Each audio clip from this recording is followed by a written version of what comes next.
Hello everyone, I'm here to talk to you about the ESE data tracker that we're going to be using during this time when we are doing virtual learning. The first thing you're going to do is go to the bottom and you are going to change your student tabs to the names of your students on your caseload. So do that before you put anything up here or it will show up on every student. So start with student 1 and then hit this plus button to add more students. Once you do that, you can right-click on the student 1, student 2, and change it to the name of the student. I suggest that you group students by their class so it's easy for you to cut and paste activities from one student to the next if they're in the same class working on the same standard. So the first thing, after you do that, after you create all of your caseload, you're going to go up here and you're going to change the name to you, where it says Jane Doe. And then we're going to start putting in our goals. So for goal 1, we're going to cut and paste out of the IEP. And then you can continue on down, putting all the goals in till you get to goal number 12 if you have that many goals. The next thing you're going to do is put in the date. Today's date is 3/23/20. The goal we're going to be addressing for these purposes, we're going to go ahead and choose goal 1. The location is going to be typically Gen Ed or ESE Classroom, but for these we're going to use online collaborative instruction or direct online instruction. If you are doing resource or separate setting, online collaborative if you are an instructional facilitator or a co-teaching. So for this we're going to choose online collaboration instruction.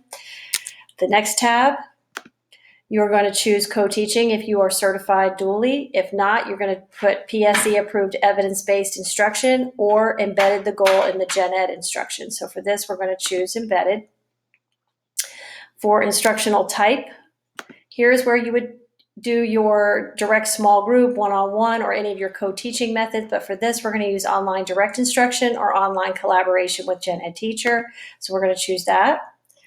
The next section, you're going to type in your activities. So for this, we're going to say we're going to do a math packet on rational numbers. And for the evaluation method, we're going to choose an observation supported by work samples. And percentage. Now, every day you may not have an assessment, so you could choose an A for those days. But if you have an assessment of any kind, you're going to put the proficiency rate here. So that's going to be, we'll say 80%.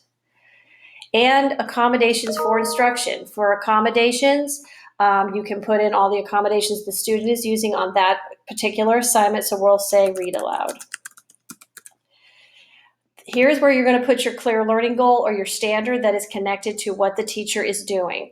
So if you are connecting to an access standard, you can put that here. If you are connecting to a standard in the classroom that they're working on, that's where you would cut and paste that here.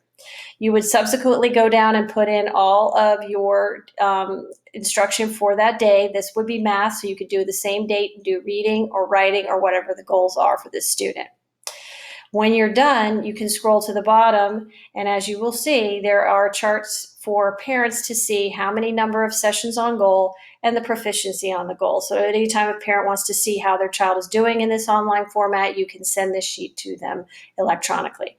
If you have any questions, please reach out to Nicole Blair or Julie Robinson, and we'll be happy to help you assist your teams on using this tool.